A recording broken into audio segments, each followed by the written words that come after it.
You know, every place has these kinds of silent giants, right? Things that really embody its spirit. Here in South Dakota, it's actually a tree. One you might think you know, but the story goes way deeper. So today, we're digging into the Black Hills Spruce, not just where it grows, but how its, like, grit connects right back to us here in Sioux Falls. Yeah, it's fascinating stuff. This isn't just, a tree lesson. It's about peeling back layers, its uniqueness, its history, and surprisingly, its presence right here. It's kind of a quiet teacher, really. I love that. A quiet teacher. Okay, so let's unpack this.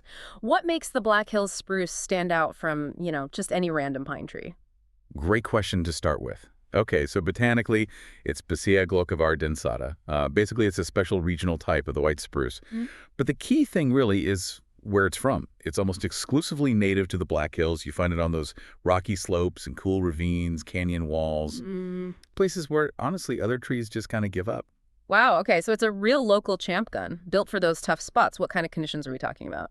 Oh, it's amazing. It's super dense, grows incredibly slowly, and it can handle like brutal winters, crazy winds, even really poor soil. Yeah. It's just perfectly adapted. And what's fascinating is back in 1947, South Dakota made it the official state tree. 1947. Yeah, 1947. It was seen as this perfect symbol of, the resilience and rootedness of South Dakotans. It's been our state tree ever since. A real symbol of quiet strength. That connection. Wow, that's powerful. So how far back does this relationship go? I mean, between the tree and the people here, it must have been important for, like, the Lakota people and the early settlers, too, right? Oh, absolutely. Huge role. For the Lakota, spruce boughs were used in sweat lodges, for purification. Mhm. And they made medicinal teas from the needle. It was woven right into their lives, spiritually and practically. And for the pioneers, I bet it was crucial. I read somewhere they used it for cabins, fence posts, even fuel. Apparently, it burns really slow and steady, kind of like the people themselves, maybe? That's a great point. Yeah, that slow burn was definitely a plus. Its density meant it lasted. And if you can kind of step back and look at the bigger picture, those values the tree represents, that quiet endurance, that reliability, you really do see that reflected across the state from, Hill City way out west, all the way over here to places like Harrisburg. It's just part of the spirit. Okay, so right now you might be thinking, hold on, I don't see rows of Black Hills spruce down 41st Street here in Sioux Falls. And yeah, fair point. But this is where it gets interesting and maybe closer than you think. You've probably walked right past some of its legacy. Exactly. This is the fun connection. Yeah. If you, say, wander through McKennan Park or Falls Park, you'll definitely see spruce trees there. A lot of those were planted after World War II, part of these big beautification projects, adding green spaces, memorials, that kind of thing.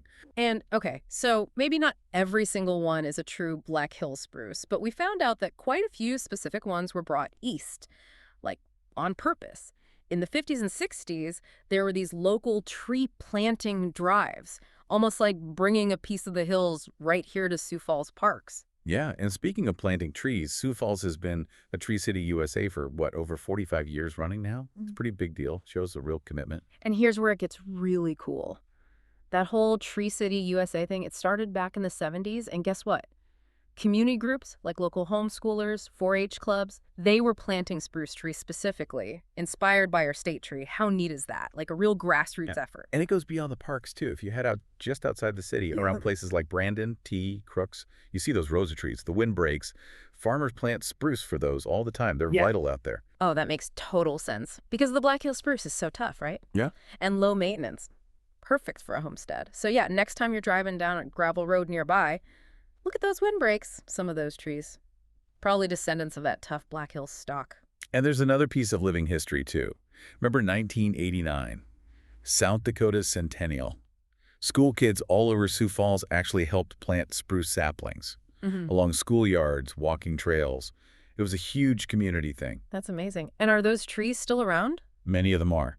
Still standing strong today, a living legacy from '89. Wow. Okay, so pulling this all together, what is it about this tree? What's its secret sauce? How does it thrive here against, everything South Dakota throws at it? Yeah, it really boils down to adaptation, right? Like millennia of evolving in that specific, pretty harsh place.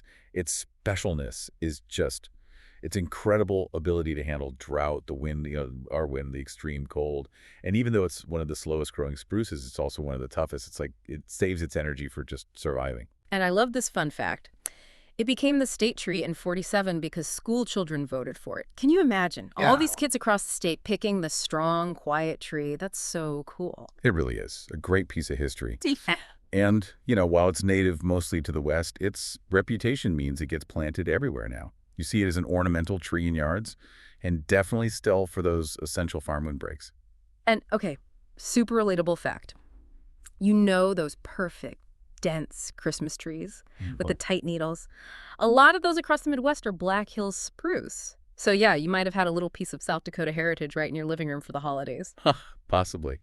So, when you think about it, the lessons from this tree are kind of deep, right? Whether you're actually out hiking in Spearfish Canyon or just, watching snowfall near a Sioux Falls farmstead, it reminds you, growth takes time, strength is often quiet, and being deeply rooted, that matters way more than being flashy. That's such a good way to put it. A real metaphor for life here, isn't it? Yeah. So our big takeaway for you listening, next time you're in McKennan Park or Falls Park, take a minute, look around, see if you can spot the spruces, maybe even guess if one's a Black Hills variety. It's kind of fun. Definitely. And hey, if you're putting down your own roots here in South Dakota, think about planting one. Seriously. They're tough, low maintenance, and just a great symbol of endurance. Your own endurance, maybe. Yeah. And next time you do head west, towards the hills, maybe stop the car for a second, stand under one of those big old spruce trees, just let that quiet strength kind of sink in, remind you where you are, where you came from. Well said. Thank you for joining us on our journey of fun, education, and building community right here in our wonderful town of Sioux Falls. We love finding these connections. Hey, for more cool stuff and behind-the-scenes things, you can always check us out on social media and at yourseasonedagent.com. We'll catch you on the next deep dive.